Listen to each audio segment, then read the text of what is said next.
let's learn. Today, gonna be reading from Acts 8, 26 and 27.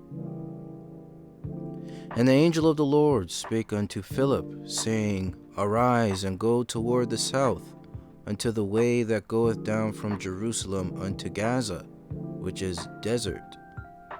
And he arose and went, and behold, a man of Ethiopia, an eunuch of great authority under Candace, queen of the Ethiopians, who had the charge of all her treasure, and had come to Jerusalem for to worship. So, when you talk to modern Christianity and modern Christians, they say, this man of Ethiopia is a Cushite. But is that true? Today I'm going to show you that that is not true, and in fact, the man of Ethiopia is a Jew. Now, again, reading Acts 8, 26 and 27. The angel of the Lord spake unto Philip, saying, Arise, and go toward the south, unto the way that goeth down from Jerusalem unto Gaza, which is desert.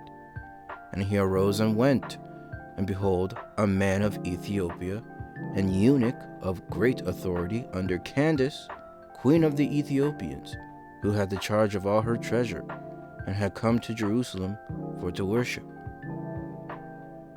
Now we see that the eunuch is a man of Ethiopia.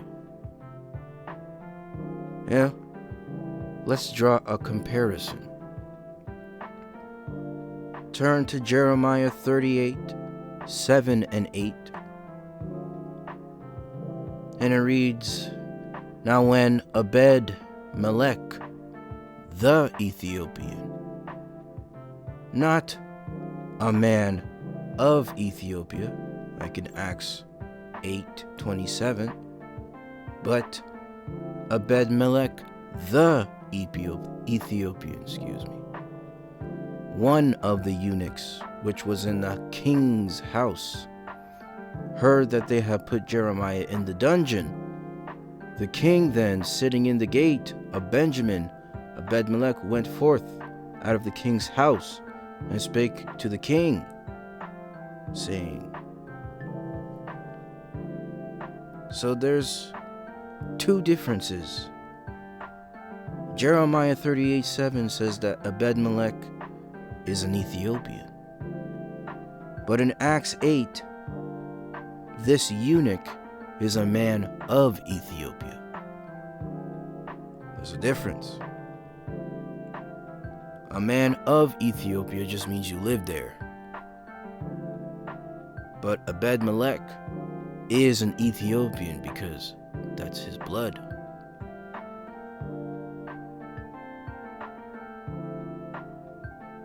He is by blood Ethiopian. This eunuch in Acts 8 is a man of Ethiopia, but not by blood. He's only an Ethiopian, or a man of Ethiopia, because he lives there. The next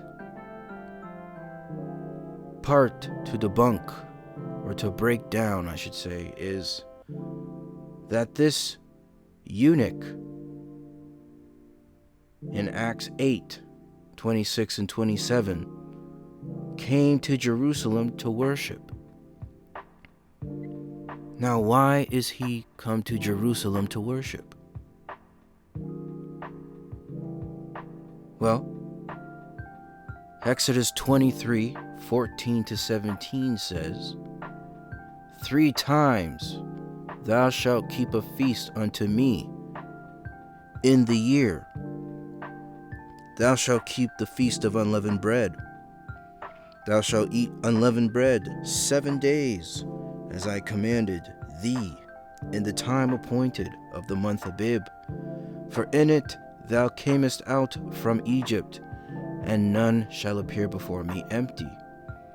And the feast of harvest, the first fruits of thy labors, which thou hast sown in the field, and the feast of ingathering, which is in the end of the year, when thou hast gathered in thy labors out of the field.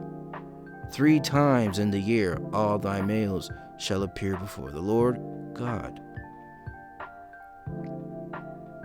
So 3 times a year, Israelites are to appear before the Lord. The Feast of Unleavened Bread, the Feast of Harvest, and the Feast of Ingathering. But we need 2 or 3 witnesses. So, Exodus 34:18. The Feast of Unleavened Bread shalt thou keep. 7 days thou shalt eat unleavened bread, as I commanded thee, in the time of the month Abib. For in the month Abib thou camest out from Egypt. And then I'm going to go to 22 and 23. And thou shalt observe the Feast of Weeks, of the first fruits of wheat harvest, and the Feast of Ingathering at the year's end. Thrice in the year shall all your men children appear before the Lord God, the God of Israel. So the Most High is making it very clear that Israel, 3 times a year, the Feast of Unleavened Bread, the Feast of Weeks, and the Feast of Ingathering, they must appear before Him. Everyone. And let's prove that one more time with Deuteronomy 16:16.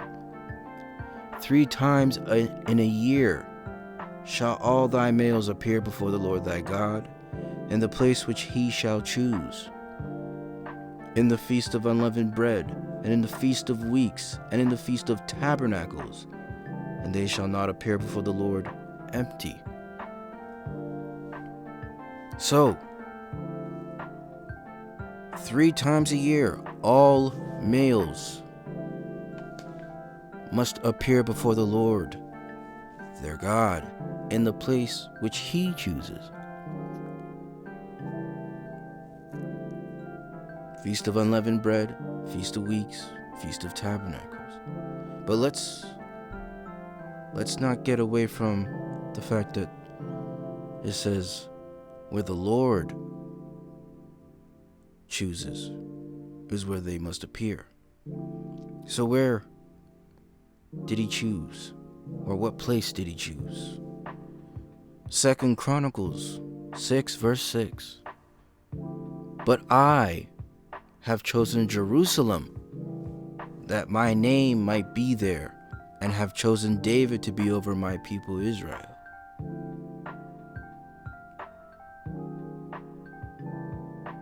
We need more proof. 2 Chronicles 7:12 and 16. And the Lord appeared to Solomon by night, and said unto him, I have heard thy prayer, and have chosen this place to myself for an house of sacrifice. For now have I chosen and sanctified this house, that my name may be there forever, and mine eyes and mine heart shall be there perpetually. So if we go back to Acts 8:26 and 27, the reason why the man of Ethiopia is come to Jerusalem to worship is because it's either the Feast of Unleavened Bread, the Feast of Weeks, or the Feast of Tabernacles. And the reason why he's in Jerusalem is because the Lord, the Almighty, has chosen Jerusalem as the place of worship.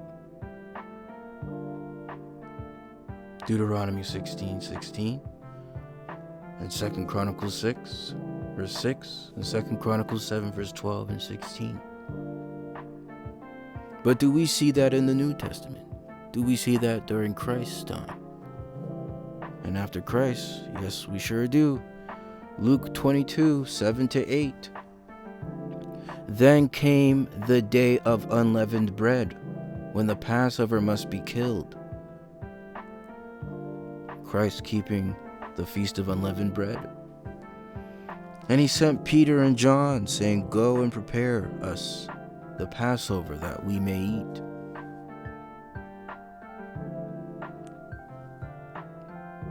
But let's go to John 19 and 20. And Pilate wrote a title and put it on the cross. And the writing was, Jesus of Nazareth, the King of the Jews. And we understand that the Jews are Judah, Benjamin, and Levi. 2 Chronicles 11 and 2 Chronicles 10. This title then read many of the Jews, for the place where Jesus was crucified was nigh to the city of Jerusalem. And it was written in Hebrew. Well, that would make sense. The Jews are Hebrew. That's their native language. And Greek. That would also make sense, because the Jews were dispersed. And Latin. But how do we know that they were dispersed? Well, Acts 2, verse 1. And when the day of Pentecost was fully come, they were all with one accord in one place. Verse 5. And there were dwelling at Jerusalem Jews, devout men, out of every nation under heaven, Parthians, and Medes, and Elamites, and the dwellers in Mesopotamia, and in Judea, and Cappadocia, and Pontus, and Asia, Phrygia, and Pamphylia, in Egypt, and in the parts of Libya, and about Cyrene, and strangers of Rome, Jews and proselytes, Cretes and Arabians. We do hear them speak in our tongues the wonderful works of God. So Jews, devout Jews, were in Jerusalem for the Feast of Weeks, the day of Pentecost. So when we go back to Acts 8:27, and behold, a man of Ethiopia, an eunuch of great authority under Candace, queen of the Ethiopians, who had the charge of all her treasure, and had come to Jerusalem for to worship. The reason why he was coming to worship is because he is a Jew living in Ethiopia. And we know, according to Psalms 147:19 and 20, he showeth his word unto Jacob, his statutes and his judgments unto Israel. He hath not dealt so with any nation. And as for his judgments, they have not known them. Praise ye the Lord. The only way this Ethiopian eunuch could know the scriptures and know to worship in Jerusalem is because he's an Israelite, not an Ethiopian.